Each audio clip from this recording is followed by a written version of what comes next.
the Nets are locked in on interim head coach Jacque Vaughn to be their coach through 2024. By the way, he didn't say jockey. He said Jacque. That was the echo.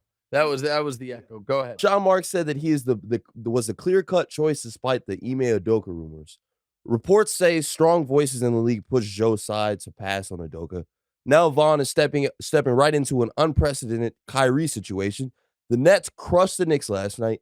Do you think they finally took a step in the right direction? Okay. So the Nets just don't know what they're doing. The idea that you would be steeped in all this controversy and then leak to everyone in the world you're hiring Udoka without being certain you're hiring him is baffling. It is a wild decision. Just a wild. So that's Sean Marks and management not knowing what they're doing. Now Jacque Vaughn. Jacque Vaughn was the coach of the Magic for 3 years.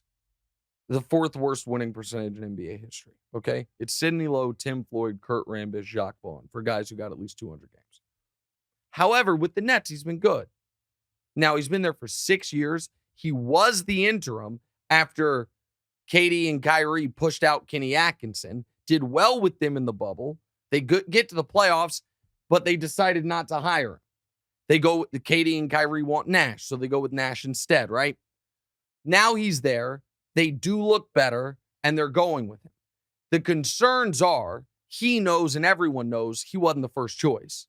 That's not, you know what I mean? He said it. He said it at his press conference. He was like, listen, I don't know if it was my wife's first choice. We've been together 20 years. I mean, he said it.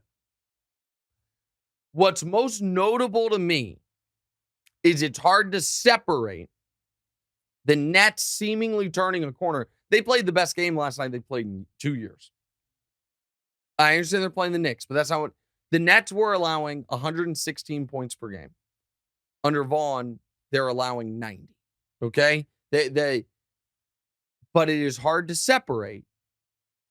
Is this a Jacque Vaughn thing? Or is this a Kyrie not there thing? Without Kyrie, they're 3-1. The defense been excellent. KD played his best game of the season last night. Had an easy 29-point triple-double. And I do not believe Kyrie contributes to winning basketball. I do not believe he makes them better. And I do not believe that when he finally, if he gets unsuspended, they are better with him than without him. Also, at the game last night, and let me put it like this.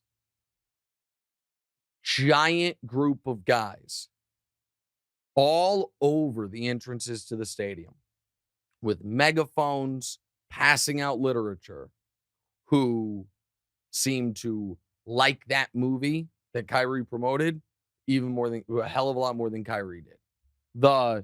I posted it on Twitter, but the headline of the flyer that they were handing out in front of Barclays Center is the truth about anti-Semitism, and then long passages.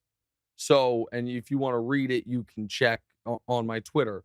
So that when Kyrie says, I'm not, you guys act like I have some big platform. Kyrie's tweet and the ensuing controversy has now brought that to the Nets' doorstep. You then add to the fact, I don't think he helps them on the court. And I think Jacque Vaughn is about to deal with and Sean Marks, a very difficult situation because all of a sudden the Nets look like a real basketball team and they can play real defense. And that's without Ben Simmons doing anything. And Durant looks happy. And it is a very tricky situation for Jacque Vaughn, who's now finally getting his second chance as an NBA head coach. So there's that. With all that said, the Nets are in far better shape than the Lakers, who are an unmitigated disaster. Hey, thanks for watching. Hit the subscribe button to get more from the show and make sure to click the bell to get notified every time new content drops. Check out full episodes of What's Right wherever you get your podcasts, or just click the link in the description below.